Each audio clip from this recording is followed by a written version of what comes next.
for too long. My name is Justin Hubler. I'm the Operations Strategic Analyst for the Center for the Advancement of Science and Space, based in our Houston office. My background is in payloads engineering integration and systems engineering and analysis.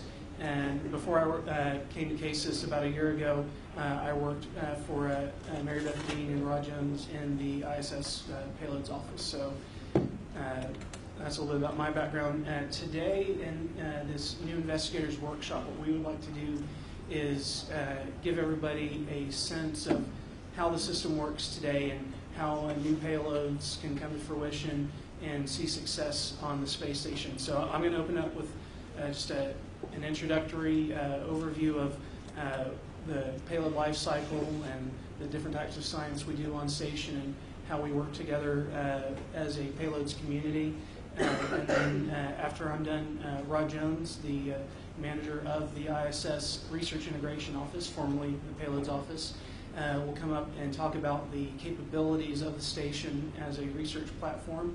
Will be followed by Ryan Prouty to talk about the research integration managers and payload integration managers and the support role that they perform to help get payloads on orbit. And we'll take a short break, and we'll have some folks that have actually done station research recently talk about their experiences and what they've learned as researchers. And then we're going to open up the floor to everybody else to participate in small group discussions. So folks from CASIS will be available to answer questions. The NASA team will be available to answer questions. And we'll also have our PI panel available to talk about their experiences in more detail.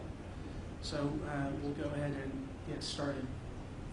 I thought it was important to open this conversation up with a little bit of humor. You might have seen this meme on the internet where we talk about what my friends think I do, what society thinks I do, and what I really do. So for space scientists, we got our friends think we build complicated boxes that nobody else understands. We put those on station.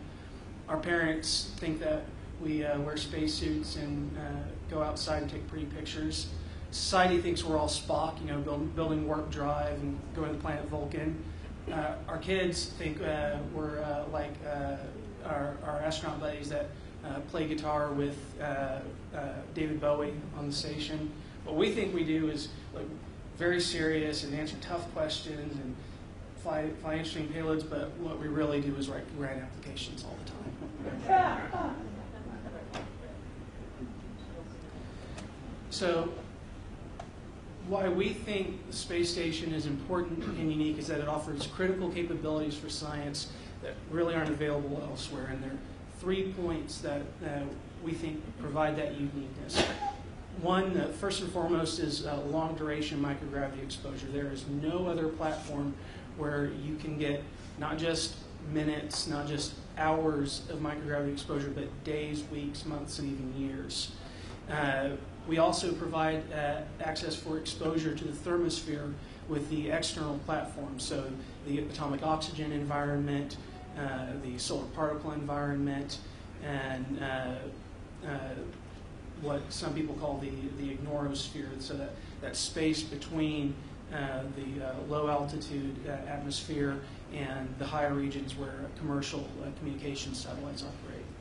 We also have a unique capability as a platform to offer observations at high inclination, altitude, and velocity. So because of the nature of the international partnership, the ISS operates at a very unique orbit that gives access, repeatable access, to a very wide spread of the Earth's populated landmass. And I'll talk a little bit more about why that's important. But I like these 3 pictures because I think these 3 pictures really illustrate those 3 capabilities.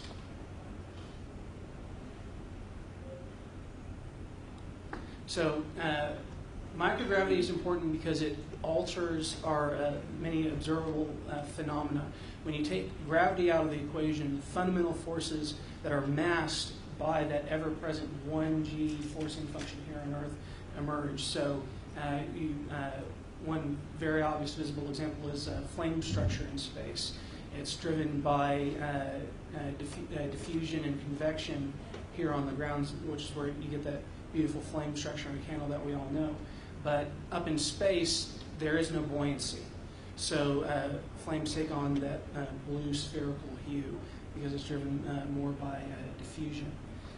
We also see different behaviors in terms of cell structures and microbiology structures because in microgravity you take away some of those wall effects that you get from your containers, from your samples settling down, as well as the effects on gravasensors in biological systems.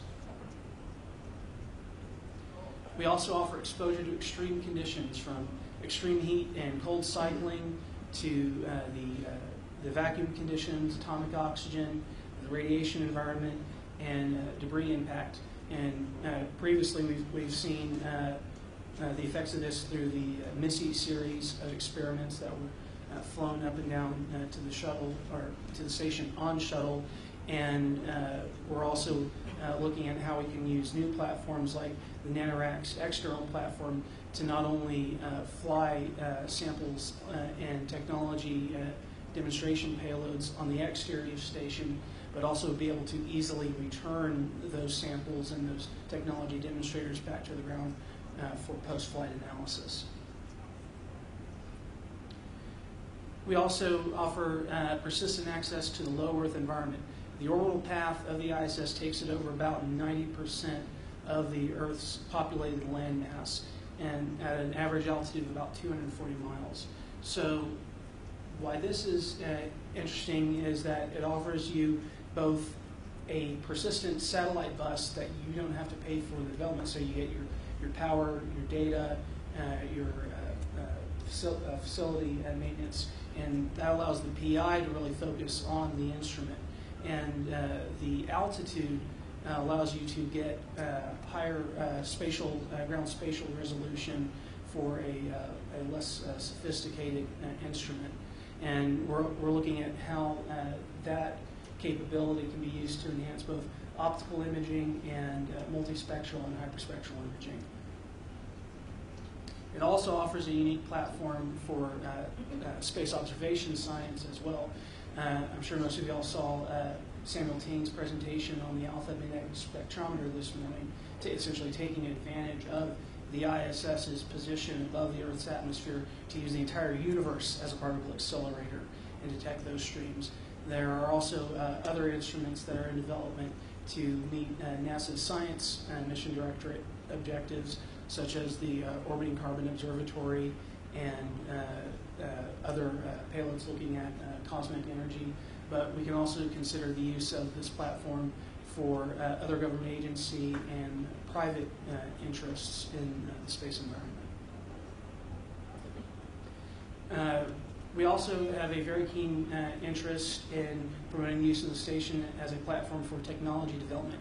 On the NASA side, that tends to be more focused on advancing exploration capabilities, whereas on the CASIS side, we're looking at how you can use access to space to develop technologies for ground benefit, and that covers the range from developing new technologies for commercial satellites to help get them past the TRL valley of death so that they can show flight heritage and be incorporated in commercial systems, to actually working with some of the new companies like Planetary Resources and Deep Space Industries to allow them to do some of their fundamental research using the ISS as a product development platform. So the message here really is all these worlds are yours, from earth sciences to life sciences, fluids and combustion, materials research, fundamental physics and astrophysics to technology development. The ISS is an available and open platform for you to do your work. So with that in mind, I'm going to talk a little bit about how a payload is born. So really what it comes down to is sponsorship. And if you're sponsored by another government agency, you respond to a CASIS-funded call for research, or you come in through one of our unsolicited proposals, CASIS will act as your advocate within the NASA system to facilitate your non-NASA use of the station. Whereas if you're responding to a NASA research announcement or announcement of opportunity, such as the ROSES proposal or NASA ISS Program Office's own NRAs, then you would work through your sponsoring organization within NASA to work with the Research Integration Office to get your payload up to orbit. And that's something that Ryan will be talking about a little bit later. So how does a payload get its wings? All ISS payloads, whether they come through the National Laboratory or through NASA or the international partners, have to satisfy the hardware and software integration and NASA safety verification process. So it's a level playing field in that respect, but we're working very closely as a community, both on the NASA side and the National Laboratory side, and with our technical experts, what we call the implementation partners, to make that integration work as easy for a payload developer or a primary investigator as possible. Some of these implementation partners even offer turnkey services where that's their business model, that they handle all of that paperwork and testing and safety verification for you so that you can focus on the science. We also have a very close working relationship with the NASA Research Integration staff to work with your sponsoring organization to address any technical issues that might arise. Brief mention of implementation partners. These are experienced companies that have worked in the spaceflight industry, particularly human spaceflight on shuttle and ISS for many years, to help you design, build, flight certify, and conduct your experiments. CASES actually does maintain a directory of implementation partners online. We also have paper copies at our booth downstairs if you want to take one home with you. And whether you come in through the NASA gateway or the CASES gateway, that's one of our responsibilities, is to help you as a researcher identify suitable partners to help you bring your research to the station. So what does it cost? One of the things that we're really trying to convey here is that because Congress has designated the U.S. portion of the ISS as a national laboratory, that means that your payload launch, return, on-orbit resources, data access, and the standard integration work that's done by the ISS program are all considered in-kind contributions. That's done at no cost to the PI. So the cost to the researcher, you're looking at any specialized hardware or software, any experiment-specific hardware and safety testing, and really your time and effort to get through that process. And the cost can range from on the order of maybe a couple K for small-scale experiments, perhaps going through an implementation partner like NanoRacks or Infinity Aerospace, all the way up to the millions of dollars for facility-class instruments. Or if you're trying to build something immense like AMS, that might run you a couple billion. So how does it get there? We actually have a pretty robust cargo delivery system to the ISS that runs. We've got Orbital Sciences Corporation is getting ready to bring their cargo delivery service with their Cygnus vehicle launching out of Wallops online. We do have some allocation on an as-needed basis on the Soyuz vehicles through Energia. But right now, the bulk of our science upmass and really our main payload return capability is the Dragon capsule, which is flown by SpaceX. We also do have allocation through the NASA partnership on both the JAXA HTV vehicle and the ESA ATV vehicle. If you are flying an external payload that has to have persistent access to the external environment, your two options there are flying either in the Dragon trunk or in the HTV external pallet. So what's available when you get there? Once you get through all the hurdles and we get you up on station, if you need astronaut time to conduct your experiments, we'll work with you and work with the NASA managers to work that into the timeline. but do keep in mind that astronaut time does come at a premium. It takes a lot of work and a lot of effort to maintain the vehicle and operate the station. So we're working on about an average of 35 hours a week of astronaut crew time, but as available, that capability can surge. And then in the post-2017 time frame, when the commercial crew vehicles come online, and we'll be able to go up to 7 crew, we anticipate increases in astronaut crew time to come from that. We also are able to provide power. The racks themselves have their own power plug-in mechanisms, but there is a new upgrade that provides 110 volt AC power, more like what you might see in your lab. And we're really excited about that because that allows more researchers to use flight-modified hardware more comparable to what they use in the lab on the ground. There are also recent data upgrades that have expanded capability to a 300 megabit per second downlink, 25 megabit per second uplink, expanded communications and video channels, and a 100 megabit per second internal Ethernet capability. So this has dramatically expanded the ability of researchers to control their experiments from the ground and actually interact with the crew while their experiments are being conducted.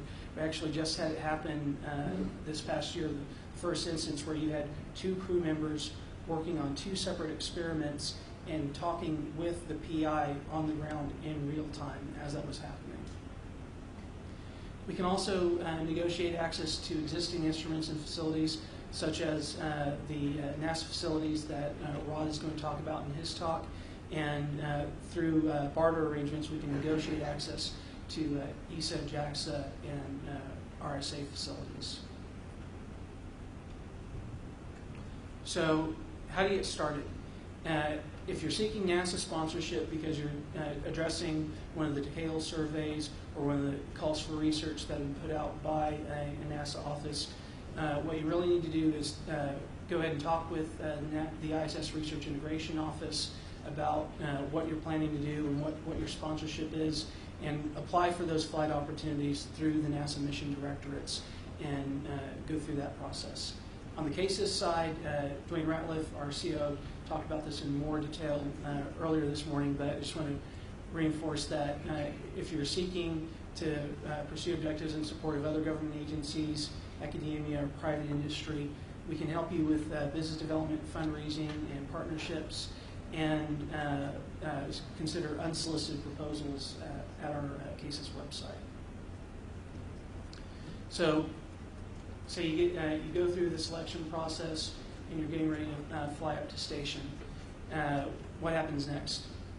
That's where the partnership really comes into play. So your sponsor, whether it be NASA or CASIS, your implementation partner, and the NASA payload integrators will set you through the process. And that covers both strategic planning, where we figure out what you need and how much you need of it. So that's looking at a PDR and CDR level of effort so that we can start reserving the on-orbit resources that you need, to the tactical planning, where we figure out how to execute what you need and when you need it done. So that's developing your procedures and your tactical plan. Then there's the on-orbit operations, where your experiment gets done, and then the post-flight period, where we get your results back and provide for any hardware and data return. So with that, I would like to introduce Rod Jones, the manager of the ISS Research Integration Office. He's going to talk to us about the capabilities and facilities on this unique platform.